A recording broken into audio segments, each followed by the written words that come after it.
Good evening, everyone. We're going to get started now. I'd like to welcome everybody to the Diet for a Cooler Planet event. This is our second annual event of this kind, and we're really excited to be expanding it in some ways and offering new opportunities this year as we learn and grow each year. We're really excited to have this panel discussion tonight around Growing for Change. The sponsors of this event include the library, include the Carbon Farming Initiative, the Permaculture Initiative that's part of the dining program, and the dining program itself. So welcome. I'm going to turn it immediately over to Dan Bensonoff, the manager of our permaculture program, and he'll go ahead and introduce the rest of it. Yeah.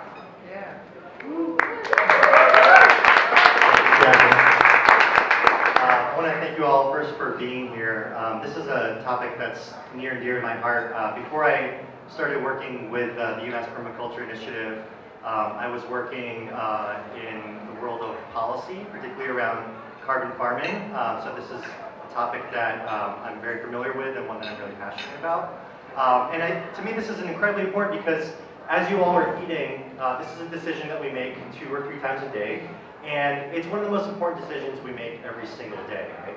So many people, they think about climate change, they immediately thinking about coal, they're thinking about transportation, and yes, of course, those are really important pieces of the puzzle, but one of the most important pieces is the food that we put into our bodies every day.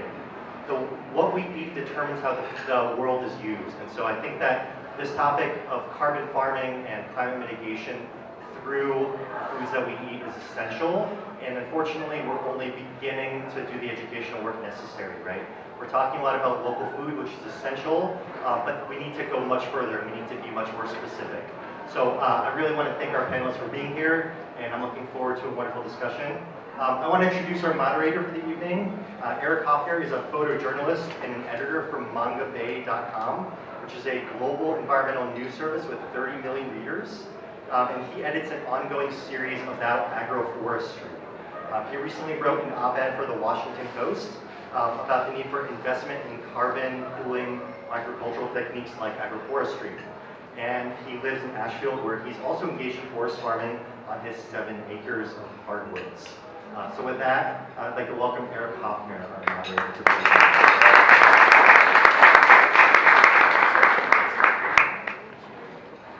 Thanks, Daniel. It's been fun talking with you about this whole project. We're both passionate about it, obviously. And thanks again to UMass Dining and the Sustainable Food and Farming Program. Without your partnership, this wouldn't happen. So yes, this is a question of our time. How do we eat? It's the thing we do every day, like Dan says, and obviously each of these questions should come if you frame it with, what am I eating? Obviously, the first thing you can do as an eater is to eat mostly plants, as Michael Pollan says. Eat food, not too much, mostly plants. And when he says eat food, he means good food. He means, food that you can understand, that's from somewhere or that part of it you can grow. That is critical. And a lot of people are talking about Meatless Mondays, and now there's a new initiative about meatless breakfasts. Can we get all Americans committing to just eating really low on the food chain first thing in the morning? And that's the time of day when you can get away with that without too much thought, and because a lot of us already do. It's already kind of baked into how we work. So I just wanted to ensure that we talk about that as sort of the top line of cooler eating and dining, and all the agriculture that goes to underpin all that. But tonight, what we wanted to do to further that conversation is talk about how some literal techniques of farming are able to cool the climate. And we we've got this fantastic panel of folks who are from around here. Like Dan was saying, I edited this series for Mongabay, and it came out of my own interest in this because it was just something I bought a little house in Ashfield, and I had 7 acres of forest, and I just started growing shiitakes and pawpaws and things like this in association with it because it just seemed like to make so much sense. It came into a realization that this is a global movement. This is a thing that people are doing all over the world, is growing things like trees and crops and vegetables all in a system. And it makes a lot of sense because it works like a forest. That's why agroforestry was developed by indigenous people millennia ago.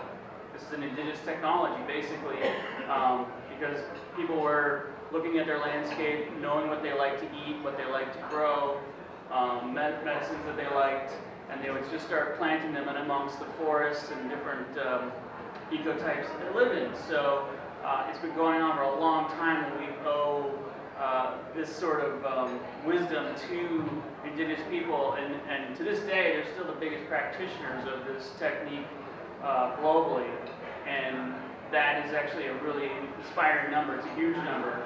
It's about 1 billion hectares of the globe is under some sort of agroforestry. And for scale, that's about the size of Canada. And so most of those people that are doing it are still indigenous people, and they're growing food forests in tropical areas, like what you think of bird-friendly coffee or shade chocolate, that kind of thing, where you've got coffee bushes in the lower story, but you've got timber trees and you've got banana palms and all these other things that shade those plants because they love the shade. And then you've got herbs and medicines on the ground. And, that's one way it can look. That's how it does look in many places, and that's why it's so widespread, because you have this system where it's very resilient. You can lose all the bananas, but you still have the nut crops, you still have the NSAID or different kinds of grain crops that are growing underneath it. Communities are a lot stronger for it. So the other fantastic thing about the scale of this technique is that it's sequestering 45 gigatons of carbon just in the woody trunks of trees and branches of the bushes and the soil underground. It is an enormous number, and it grows by almost 1 gigaton a year. So what we're here to talk about tonight is how a lot of temperate zones, like in this area, can be part of those numbers and produce really interesting food, delicious food, things that support farmers and farming communities in really interesting ways. And so I wanted to introduce these folks just as a way to get a sense for what everyone's doing, and then we'll come back and we'll ask you a little bit more about what you're doing, and then we're going to hear your questions as well. So here we have Lisa DePiano. She's a lecturer here at UMass, and on things like forest gardening and perennial agriculture. She actually got her master's here in 2006, so she's a homegirl. She's also a farmer in her own right. She stewards this really cool chestnut tree silvopasture project that's going on here that she'll say more about, I hope. And then next to her, actually, we have Carol over here, Carol Roselle. She's the education director for the Massachusetts chapter of the Northeast Organic Farming Association, NOFA. So she does a lot of, just outreach and extension work, how do you grow things organically, but also she's piloting this really interesting project. It's a 3-year project to help farmers understand how to build soil carbon, the underground stuff that we don't see as much. She also has the CSA in Wendell, so you're a busy lady. Connor Stedman here, he's a lead designer for Appleseed Permaculture. This is a design firm, and also Terra Genesis International. He goes around and advises farmers on how to mitigate climate change, block up carbon, those sort of things, but as just a part of tightening up the business model for farms so they can be profitable, because these things can work together, and that's where it makes the most sense. And then we have Siva Tower and Colleen and Upricher here on the end. They are the founders of Nutwood Farm. This is a really cool little new farm up in Cummington and Hilltowns. 7 acres, most of it under production, and they are growing chestnuts and fruits, vegetables, hazelnuts, all these really interesting things in combination with livestock, and bringing small livestock in amongst the trees, and it's a very interesting and kind of a beautiful little system that we call silvopasture.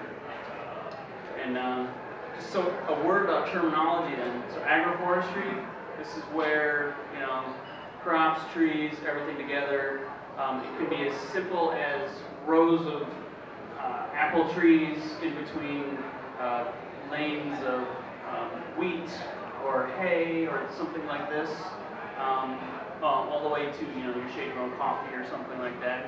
Now, silvopasture is where you are running animals in amongst them, and it's kind of a subset of agroforestry.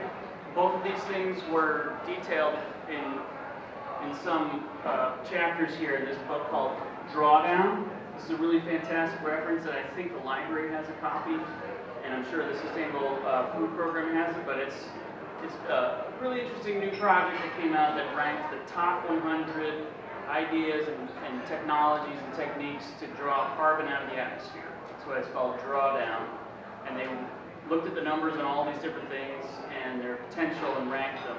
And agroforestry came in the top 30, and silvopasture came in the top 10, which is because decarbonizing livestock production is such a massive potential. Because something like 1/3 of all of the carbon in the atmosphere, as I understand it, is from agriculture. And that's just think of the potential there. So, and then no matter what's going on above ground that you can see with your eyes, there's a whole lot of stuff going on below ground. That's what we were talking about, the soil carbon, what you can lock up in the soils, not only in the, you know, the literal roots, but in the soil around it. When the roots break down, they're still in there. That organic matter persists and it stores up a lot of carbon as well. As I understand it, it's something like a 1% increase in soil organic matter will lock up 8 tons of carbon per acre. So, and these are things that you'll hear from these folks. Adding that carbon to your soil actually helps you grow better food. It helps you get through droughts better, all this sort of things. So, you know, it just makes so much sense for us to be talking about this and implementing it locally. And, you know, several of these folks that we're talking with tonight and others who wanted to be here were part of this article that you maybe have seen this summer in the Gazette, which was all about some different operations around here and what people are doing to get their farms into this more low carbon situation, and you know, and everyone, you know, in different stages of implementation, but it was super fascinating. So it was a real impetus for us to get this conversation together tonight.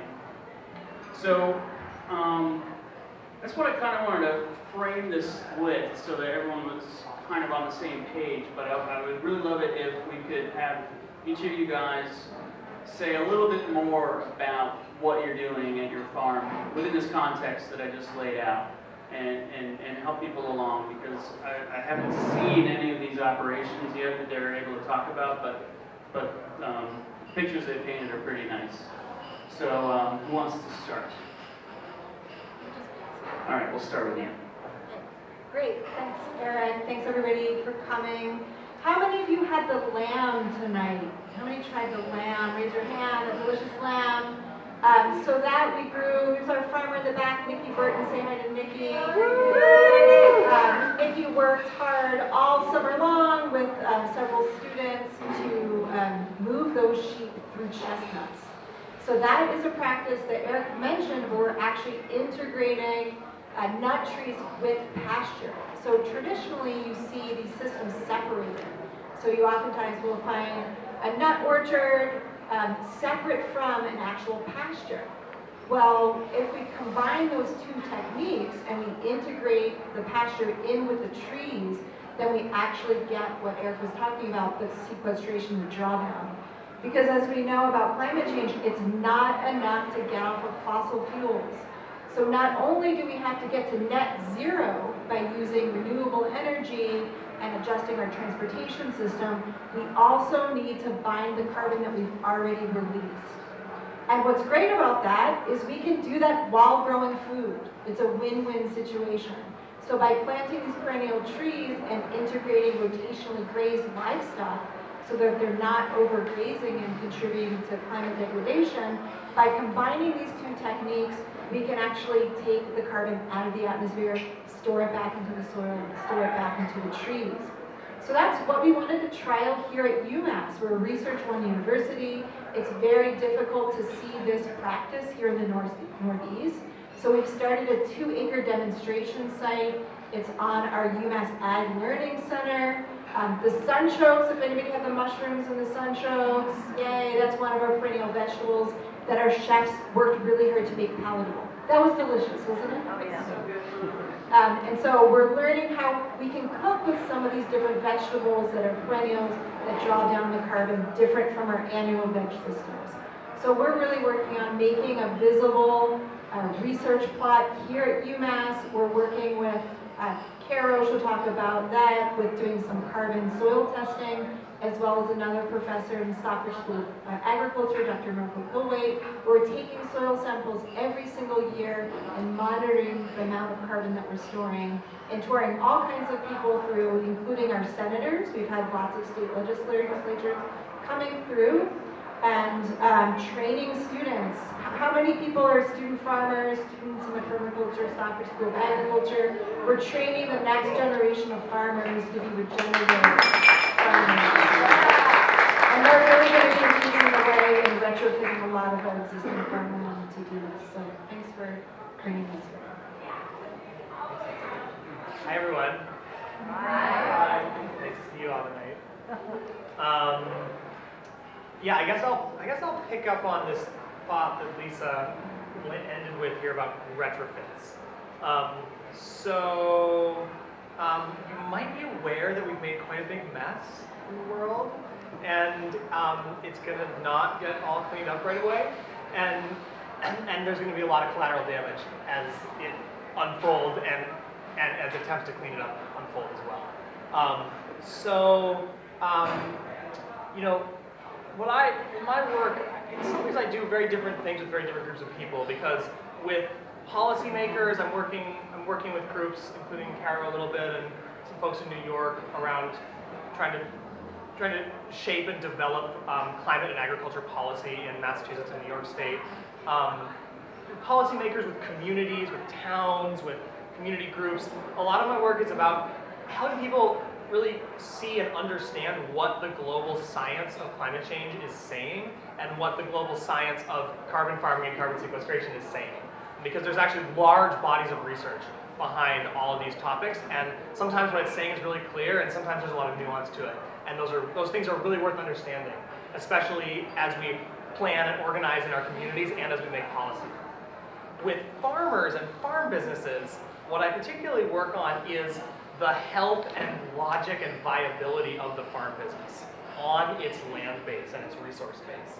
Because for a given farm, maximizing carbon sequestration might not always be the #1 business objective this year. The #1 business objective might be just surviving with enough cash flow that you can even ask the question of what the business objective is next year. So a lot of the work I do with farmers around climate adaptation and around integrating carbon farming and these intensified systems is around the idea of farm viability and the viability of the farm business as an organism and the viability of the farm land over the long term. So that's a lot of what I'm working on with the resource base, with implementing carbon farming on the ground in business viable ways, and with helping communities and policymakers understand what climate science is saying. And so I'm sure we'll circle back to some of those things, but pass it to Carol here. So yeah, as Eric mentioned, I'm the education director with the Massachusetts chapter of the Northeast Organic Farming Association. And really, our chapter, we started out as just one organization in the 70s with our 7 sister chapters. And for the first several decades of our work as organizations, we were really focused on just building the organic agriculture movement. But organic agriculture has a life of its own now. And so really in the past 10 years, at least with NOFA Mass, our attention has really shifted to the intersection of climate change and agriculture because of the issues that Eric brought up. And I just wanted to give you a little bit of background before I talk about the specifics of that. NOFA Mass is a grassroots, farmer-run and majority women-run organization. Most of our staff and board are farmers or market gardeners, and both our board president and our executive director are women who run commercial organic farms. So the whole idea about NOFA Mass is that we're really a mutual support organization and a grassroots sort of peer-to-peer learning organization and advocacy organization. So the main ways that we have focused, since about 2012, we got interested in carbon farming, and the main ways that we've focused on that is through our education and also through our advocacy. So in terms of education, one of the main things that we did was build this technical support program, which Lisa mentioned. So we actually we go out to farmers' land and we take a holistic, field-based soil health assessment that's actually quantitative. We just look really closely at their soil, run a number of tests on it, and then we write a report for the growers based on what we found and provide recommendations for them about how they can increase their biological health of their soil. We help them to identify specific bottlenecks or issues such as compaction or problems with soil structure, things like that. In addition to that, we offer a lot of education. So we have 2 major conferences per year, the summer conference and the winter conference. We have tracks on soil health at both of those workshops, or both of those conferences. So on January 11th at Worcester State University, we have our NOFA Mass Winter Conference this year, and we will have 20 workshops that focus on carbon farming, agroforestry, soil biology. Connor will be teaching. It's going to be fantastic. So we really focus at our conferences on this educational topic. We also have year-round educational events, on-farm tours where farmers are demonstrating the practices to build carbon in soils. And so that's an overview of education, but we also have our communications. I should mention that we have our quarterly publications. We talk about carbon farming a lot in these. And we have a newsletter that you can sign up for where we have content every month about healthy soils and carbon farming. So policy, and this isn't really my area, I'm the education director, but we have been working really hard on the Healthy Soils Bill, which was first drafted in 2017 by Dan Benzenoff, who you all know, helped to draft this bill with the help of Stephen Kelledy, who's a freelance healthy soils advocate, folks from Soil for Climate, and folks from the Representative Paul Schmidt's office. And so what this bill would do is it would set up a Healthy Soils program that would be administered through the Executive Office of Energy and Environmental Affairs. It's important to know that it would establish the program, but it wouldn't fund the program. So alongside working on moving this bill through the legislature, we are also, my colleague Marty and I are facilitating sort of a project with a group of experts to help define what that Healthy Soils program would look like and develop a budget appropriations that or a budget that we would put through the legislature and ask them to fund through the appropriations process in the spring.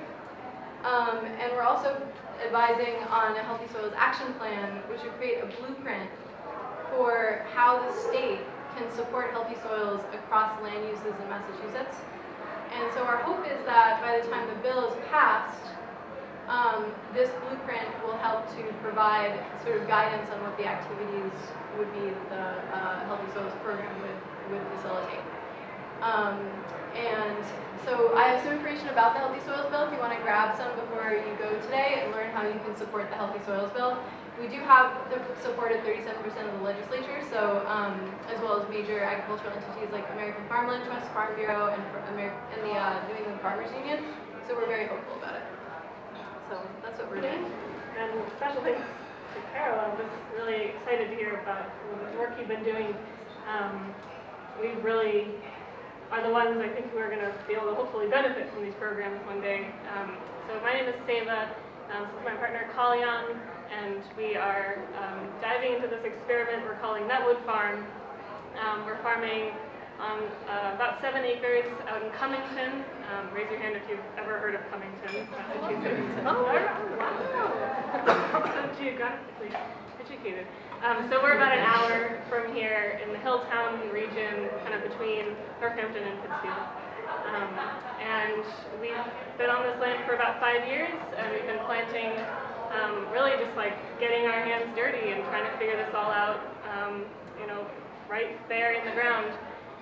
There's a lot to learn and a lot of things that haven't been tested yet or haven't been tried that we're just kind of figuring out as we go. We've been planting mostly hazelnuts and chestnut trees on our land, which we cleared. It was formerly a Christmas tree sort of plantation that was overgrown, so we kind of had to get in there and clear it out and sort of reestablish a new system that is following a lot of these great models that we kept reading about. We've taken workshops with Connor and with Lisa, and just have learned so much over the years that it's really just time to just see what we could do and just get on land and try it all. So some people think we're pretty crazy, and there's a reason why they call us nut farmers, I guess. So I think we're just kind of in this for the adventure, and we're excited to be here and keep learning from the fine panelists we have this evening, and from all of you. So we'll welcome your questions, I think, or send it back to Aaron. Thanks, you guys. Yeah, so there's a taste of the range of expertise we have on hand that we hope you will tap into. And I want to note that Carol's got a whole stack of the Natural Farmer here and a special issue on carbon farming, so you have to grab one of those. It's a really great publication. It's one of the great benefits of being a member of NOFA.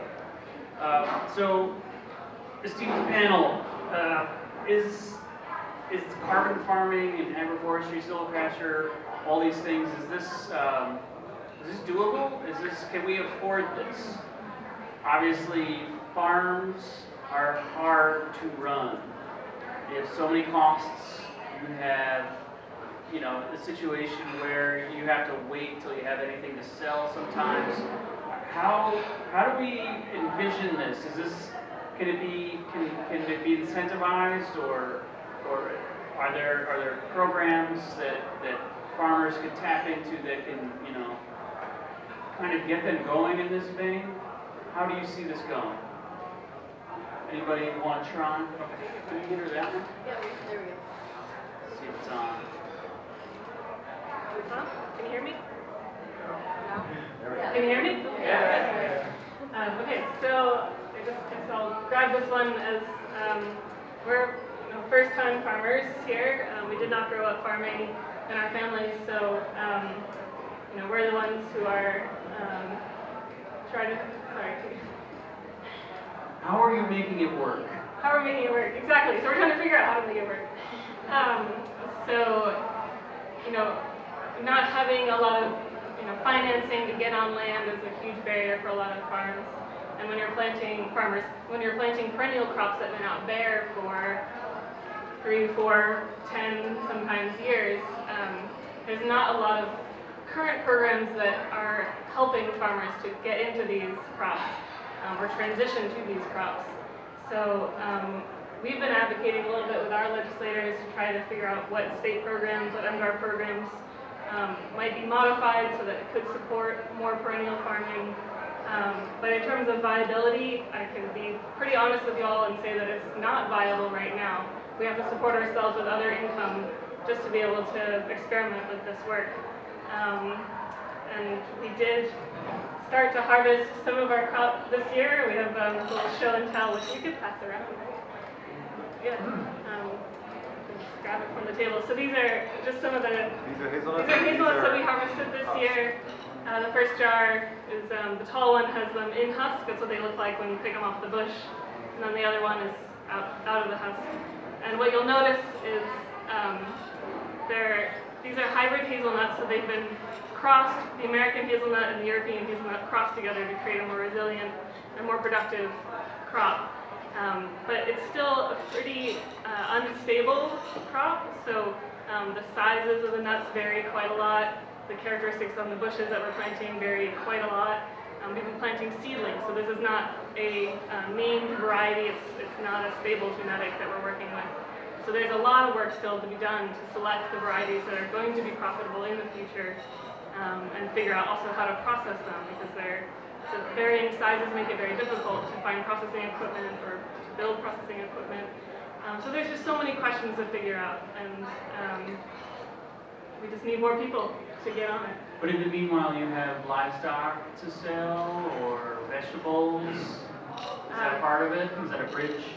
It could be a bridge. I know there are farms who I think are doing very well with pastured poultry underneath their trees, and lamb, like the UMass example. But I think that's still, I think it'd be hard to make it really work just on that alone. We've chosen not to focus on other things, because growing a couple $1,000s of poultry or vegetables is not going to earn enough income for us to stay on our farm. So taking other jobs has been the way that we've decided to make it work while we wait for crops to mature. But it's tough, yeah. I just wanted to say briefly that, I don't know much about the economics of perennial agriculture, but I do know that there are a lot of highly profitable models for vegetable farming when it comes to these no-till and carbon sequestering practices. It's a lot, the sort of ability to sequester carbon of a vegetable farm is lower overall than a perennial farm, but there are ways to do vegetable farming that are no-till, that involve using cover crop integration, use very dense planting, have a lot of sort of carbon waste streams like local compost and wood chips and things that are going into the system. And farmers are actually able to be highly profitable in certain models using these systems. So, for example, Paul and Elizabeth Kaiser of Singing Frogs Farm sort of famously have a farm where they make $100,000 per acre growing vegetables using very dense spacing, no-till, really good soil health, and just really good management practices. So in the world of vegetable farming, really there's a lot of profitability in using soil health practices. Yeah, if I could add a few things to this conversation. So I thought your question was really a good and interesting one of like, can we afford to do certain things? And one way to think about that I think is useful is that the United Nations expects global economic losses from climate change by 2100 to be over $600 trillion. So that's not like fringe conspiracy theorists about climate change. That's the UN saying that global economic losses are going to exceed $600 trillion. And just this past week, a new report from the UN's climate change body came out saying that there are potentially infinite costs of climate change. That is uncalculably high. What the effects could be on the tail end of what we're heading into. So what that then points to is the fact that both climate adaptation and carbon sequestration are significant public goods. Now, again, just to talk in orders of magnitude, many people are interested in carbon pricing, and whether, through carbon taxes or through some other way of valuing and pricing carbon, whether that could do it. For carbon pricing alone to get atmospheric carbon dioxide levels down to 350 parts per million from 415 where it is right now, the price of carbon would have to be set somewhere between $300 and $1,000 a ton.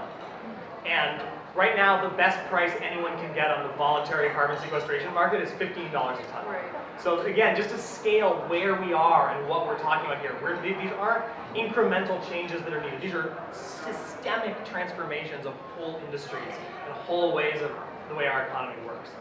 So on the farming side, the sort of the bad news is like right now we don't have functional ways to pay farmers to store carbon. That's many years away in terms of policy development. That's really right at the leading edge of what people are even considering on the state level in terms of like payment for a ton of carbon stored in the ground or in trees. But what's easier to wrap your mind around is incentivizing the practices that we know do that. So that's what we're starting to work on in Mass and New York, and California has a very robust program of that now.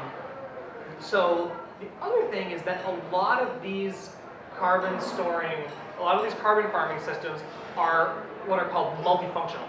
So they have multifunctionality in that they also, as people have said, they're also, if you have more soil organic matter, you're more resilient to droughts because you can store more water in your soil. If you have more trees and perennial vegetation, you're more resilient to flooding because there's more infiltration capacity in your soil. You moderate heat waves through tree cover. So there's a lot of ways that this more biologically rich and diverse farm is buffered from the effects of climate change in addition to storing carbon in those trees and in that soil. And for a lot of farmers, that multifunctionality, those co-benefits that we talk about, are the strongest argument currently for making that transition. However, again, we're talking about the scale of the gap in our carbon budget that we're dealing with is really of an order of magnitude such that tinkering around the edges is really not sufficient. So that means that the individual farm business can't be asked and expected to bear the costs of the transition to carbon farming by themselves. That cost needs to be paid by other entities who are valuing that public good they're providing. And that could be the public sector, like we're starting to work on in a number of ways at the state level mostly. That could also be through the philanthropic sector, such as groups like the Chesapeake Bay Foundation has a public philanthropic partnership where they help pay for the cost share for farmers to cover crop in the Chesapeake Bay watershed. Because there's a really measurable effect on when you have continuous living cover on farmland, the amount of nitrogen and phosphorus runoff from that farm goes down significantly. So that's a philanthropic organization that is helping fund that. There's also private sector funding where companies, like those that we work with in TerraGenesis with my good friend and colleague Russell back there, companies who want to make good on their kind of often very greenwashy environmental commitments and really tell a story that has integrity about their product, they're starting to think about, well, what does this actually look like in my own supply chain? And what is actually represented in the product I'm selling? So there are companies that are starting to make investments into their own supply chain and help pay for that transition for their suppliers. So part of why I'm painting this picture is because I saw some hands go up when people said they were studying agriculture, but I saw a lot of hands not go up a minute ago, and that means you might be studying any number of other things. But the public sector and the nonprofit sector and the private sector all have really big roles to play in having an active economic relationship with the transition we're talking about. And I just wanted you to have the thought that maybe that's something you could work on, even if you're not going to go into agriculture yourself. So even just to reframe the question is to say, can we afford not to, right? So we need to start thinking about these problems not with the lens that they were created, right? So we're thinking, is this economically feasible? And we see different people handling the situation of it not being in different ways. So I'll just throw out some other strategies that we've done in order to make this happen. One is being able to do this at a university. So because we have the luxury of having the university paying my salary, paying some of the other farmers' salaries, we can do some of this innovation in farming. We can do some of the trialing and some of the developing of the different varieties and test them out so that when farmers get that chestnut seedling, they know that that's been tested, that has a good quality nut, it's resistant to disease, and we're taking that burden. So I'd say that here at the university, we have an important role to play in this new farming innovation. One of the other things that we're starting to do at our project, again with the help of Russell Wallach in the back there, is we're starting with seedlings. And so if we're talking about the cost of trees, and we're talking about chestnut trees, we can see that a chestnut tree could cost $25 a tree. And if we're doing this at the scale to which we're talking about here, we're talking about thousands of acres, right, going into this kind of production. So you can do the math, and so that gets up very quickly. And so by starting with seedlings and getting the seedlings and growing them out and getting them out to farmers, that's one way that we can start to mitigate costs. And so thinking about what we can do here at the university to play a role in this innovation of farming. And I would just say, we can't afford not to. Yeah, good point. And what Connor said just reminded me of something. There's a really creative business model starting right now that you might hear about more in the coming months and years, but there's a startup out of the Hudson Valley called Propagate that I've been following, and they're doing, basically they're doing agroforestry implementation through the solar leasing model, which is, we're all familiar with those companies that want to put solar panels on your roof and you don't have to pay anything, and then basically are sharing the value of that over time.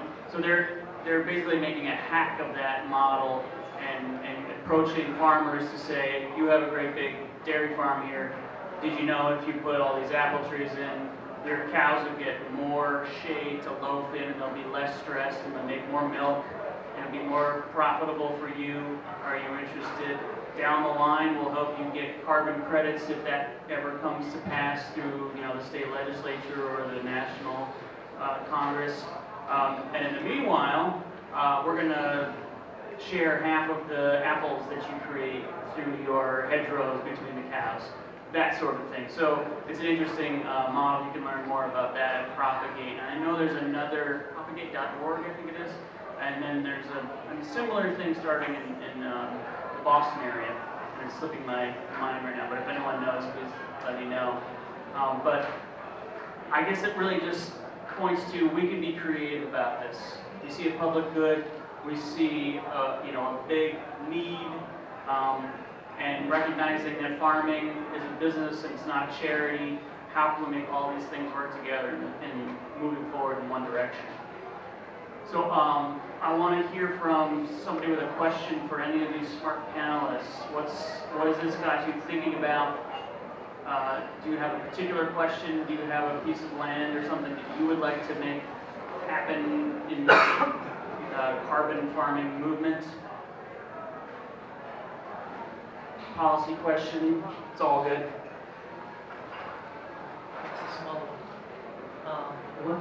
What breed of chestnuts do you guys cultivate?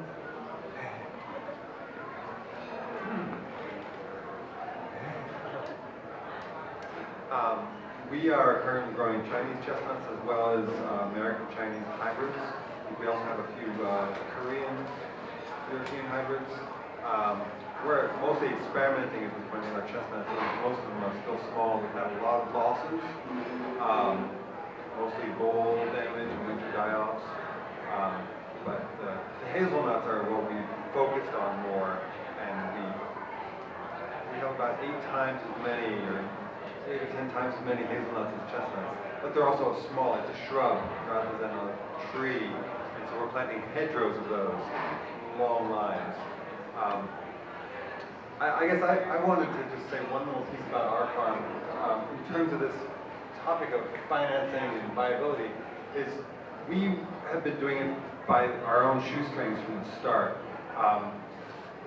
When Steven and I met at Permaculture Convergence, I was still in debt. I had been managing other people's farms and doing tree work and really wanted to do more orchard work, but I had no access to land of my own. And we found a small plot of land that we made friends with the landowner and got them to owner finance. So we are 5 years into a project on an overused piece of land that we are bringing fertility back to gradually and planting as we go while we're also building a house. And so to say that we're not in production yet, sure, but we have over 1,000 trees in the ground and our gardens grow every year and we're feeding ourselves and we have quality of life that I never had the quality of life we have now prior to finding this piece of land. So there are other incentives than just the dollar. And as Lisa said, we can't afford not to do this work. So Steven and I are on our little 7-acre plot hoping to inspire. Thank you. It's just a quick question for Nova as well, just to add in the microphone. Do they like work around the principles of permaculture as well while doing educational programs, or just like soil development and stuff like that? Sorry, could you rephrase the question? Do you do permaculture, extension, and education as well? Yes, we do. Quickly though, I just wanted to respond to something you said because you brought up something I think about a lot, which is the fact that when we're thinking about the private sector, the land, the sort of the private sector, that the way that it values land is, this whole conversation doesn't factor in at all. And this is something I spend a lot of time thinking about because it seems to me that we spend a lot of time thinking about how private sector can incentivize owners of land to put carbon back in the soil. But we don't really think about the ways in which the land market sort of captures healthy soil. And I think that if there was a way for, and with, the UN saying that we have something like 60 harvests remaining, that was 5 years ago, maybe this will start to be part of what people who put value on land sort of think about. But people who don't own land, who are land managers, like you were saying you were farming for many years for other people, if you're leasing land, I think you should be getting paid to improve the soil health of that land by the farm owner. And that could be something that would happen if land markets started to value soil health. It's something that I've been going through lately because we're going through a refinance of our property and my partner and I need our home to assess at a certain value. And so we've been scrambling for 2 weeks to do all this cosmetic stuff like paint the siding and fix the, trim on the windows. But what about the thousands of dollars and thousands of hours that I've spent building beautiful, rich, healthy topsoil from sand? That is not included in the assessment at all. And really, we need land markets to find, there needs to be some way for this to sort of be captured in that value.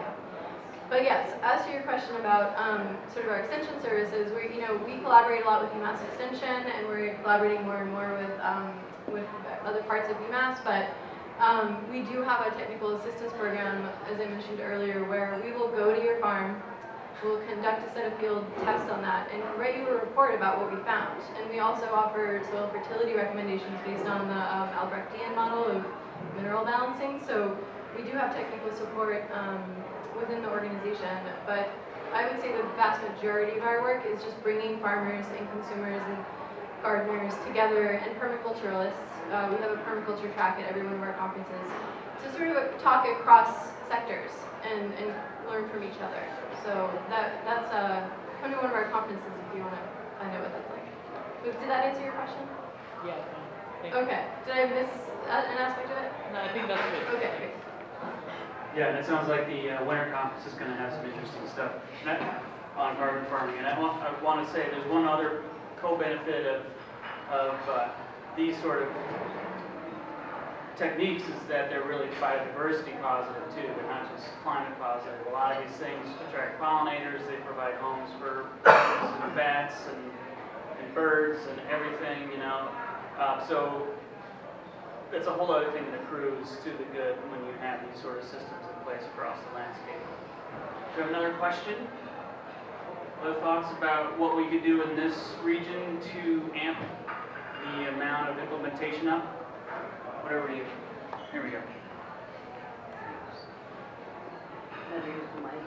Can you hear me? Yeah. This is not exactly farm question, but when I drive by large acres that get mowed, like VNAs, college universities, campuses, parks, midways and highways, all this stuff that gets mowed all the time,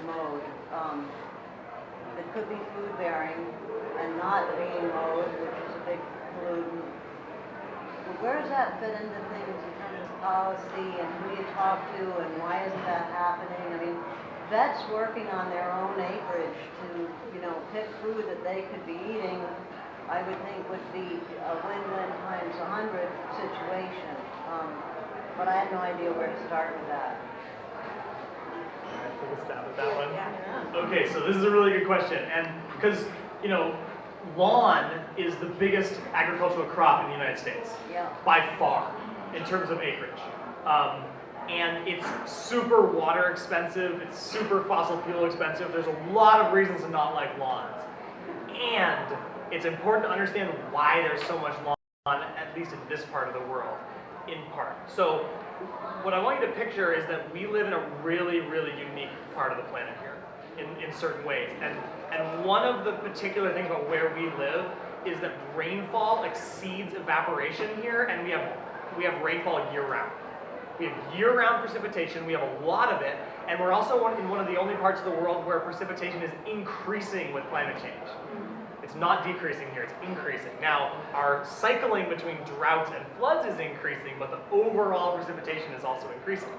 So when you live in a place where rainfall exceeds evaporation, and when you live on slopes that are, anything more moderate than about 30%, left to its own devices, the land in almost all places is going to become forest over time.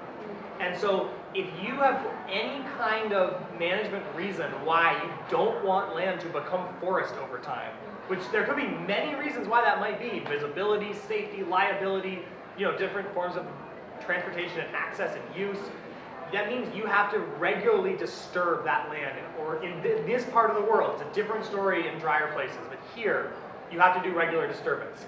Now, the pieces of land that are these large lawn mowed landscapes, some of them are land that could be farmed. Some of them are land that could be farmed in vegetables or grains or things like that. Some of them might be land that might be good for apple orchards, they might be good for chestnut orchards, they might be good for any number of things. But it's different in every place. Some of them don't actually have the infrastructure and the layout and the setup to be a logical unit of farm production. Many of them, and in many of them, because of that, the cost structure of managing them for food production would actually be significantly more expensive on net than mowing. So in many cases, it's a labor and budgetary reason why mowing is so attractive. And there's also this very interesting thing called grazing animals who mow biologically, right? So there's a business in New Hampshire, there's a guy in New Hampshire who has a power line cut management business with goats. So it's a really, really interesting thing. He gets power line management contracts and gets paid to feed his goats off of the shrubs and trees in the power line, and it's cheaper for the utility than the herbicide contracts that they have, but it requires a whole unique business model for him. So what you're pointing to is like a market inefficiency almost in land use, that there are entrepreneurs out here who could look at that and figure something really cool out that people haven't figured out yet. Yeah, that's sort of what I was after, that'd be a great job for somebody or a lot of somebody's, because every situation is individual, but there are a lot of them out there. Yeah, thank you. Another question, the final question. Here we go. So, if, let's say, a philanthropist came by tonight and said, I would like to drop like multiple millions of dollars into the Pioneer Valley region to accelerate regenerative agriculture starting like ASAP. What would your vision be? And if you could answer it, not just like your wonderful farm project and your wonderful, but like thinking infrastructure, farmer education, equipment. Could you just stretch your brains for a moment and think like food hubs, interconnected systems, like where would that money be put to best use? Is that a crazy big question? Can you do it? Great question. Well, we rely on these two planners here. I think the guys can chime in. Eric, just add one. Sure. Yeah, so it has to do with food, but it also has to do with the whole cycle. So distribution, storage, the food waste, and the processing of it. If that clears it up anymore, yeah. Cool. Yeah. These are closing. Okay, just drop the. All right. So one of the things we're working on, this is also a full system, is creating perennial staple crops. Yes. Right? So instead of having so much of the world covered with corn and soy, actually start to create perennial staple crops. One of the things we're looking at, obviously, is chestnuts. And we're looking at it for a few different reasons. One is it was one of our staple tree crops before the blight.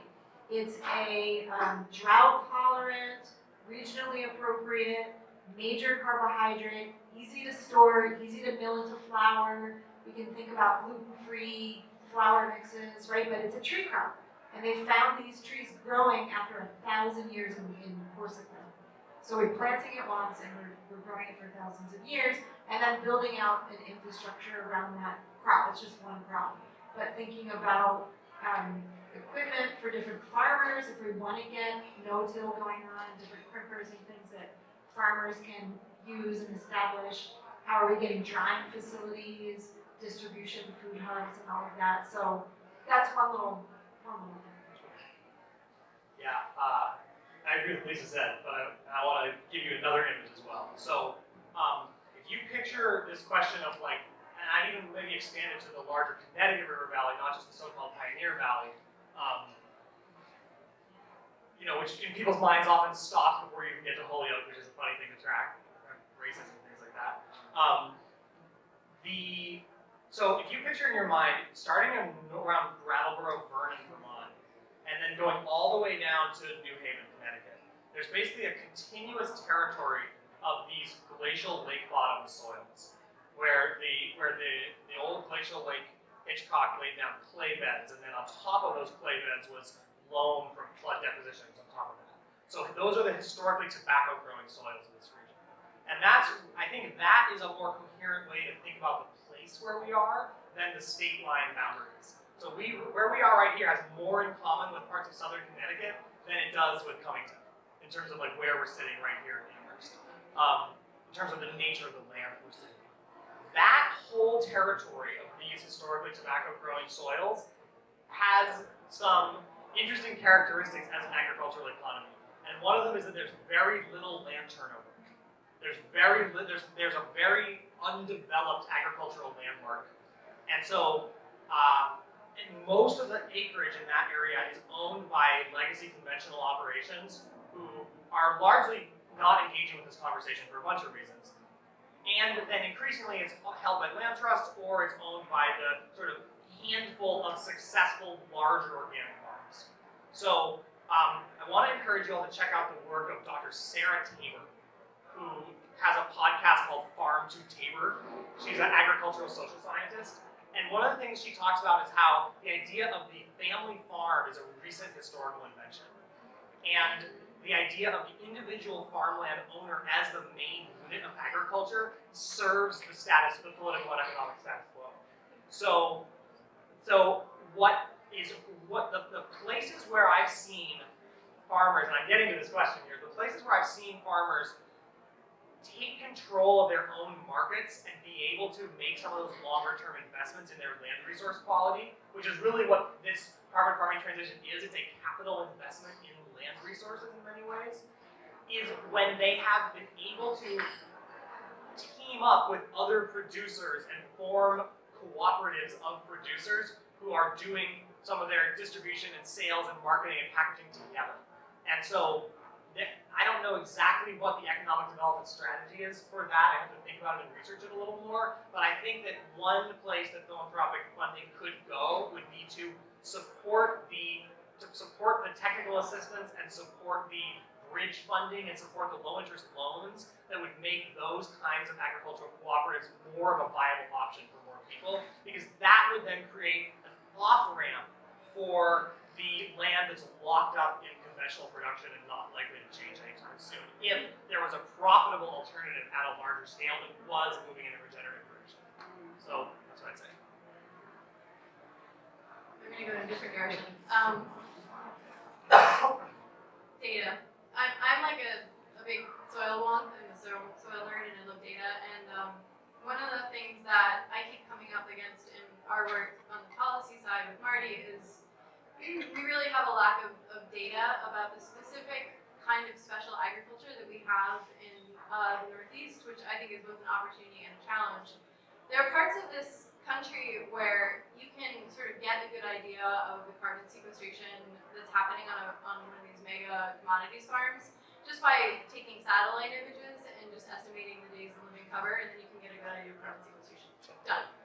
In the Northeast, we have people like Seva, Nutwood Farm, and we have these beautiful diversified farms that are doing chickens under nut trees, and we're doing livestock integration, and we're doing, woody perennials with vegetables, and amazing stuff, right? But it's very hard to measure the carbon sequestration of that work, of that kind of farming. And so something where I think funding could be used is to start to collect soil health and quantifiable soil health indicators on these diversified operations, and not ask farmers to take up a certain practice, but farmers are the innovators. I believe in the innovations of small farmers. So looking at what they're already doing and then correlating carbon sequestration and soil health data with existing practices, the practices that they themselves are innovating. That'd be awesome. I wanted to offer another sort of image that came to my mind. I think I got this from some permaculture podcast, so it's not my original thought, but I can't remember who it was. Anyway, just to remind all of you how much our agricultural economy has changed over the last even 100 years. So if you think back, we really haven't been farming soybeans for very long. So back in like 1900, there weren't any soybean farms. And over the span of, I think, like 20 years, there were massive investments of R&D and government funding and FSA and all these government agencies that just like went full force into this production of soy. And I don't quite have the whole context to be able to explain to you in 30 seconds of like why that all happened, but it's just a reminder for me that things have changed dramatically in a very short period of time before, and so that's what gives me hope that they could change very quickly and dramatically again. So I think if there's money out there that could be invested, these things have happened before, they could happen again. Kind of piggyback on that, soybeans, just the data-hungry among you, it's the primary oil crop in this country. It's only 20% oil, it's a very poor quality oil. Hazelnuts, there's that jar that went around you got to see, are about 60% oil, and it's a high quality oil, high in vitamin E, which is a natural preservative, and it's a high heat frying oil, and tasty. So, as a comparison, we have an annual crop that is degrading thousands of acres of soil, millions of acres of soil in this country, or a perennial crop that can be building it for the next several thousand years. But I would piggyback on what Connor was saying in terms of cooperatives of growers and processors of food working together. We need distribution or processing centers in every county at least, not in every state, but every localized. We need transportation being an issue. We need to look at our own small communities and how we can round them off so we can actually live full lives there. But the biggest piece is still going to be land access. And if some philanthropist wants to drop $1 billion in Western Mass, I would say buy up all the old dairies that have recently died and break them up into 20 or 30 pieces each, and give each one to a farm family that doesn't have land. Yeah. Great. Thank you guys. I want to show you these resources again. Drawdown is a great book. Get it from the library or go to Drawdown. I think it's drawdown.org.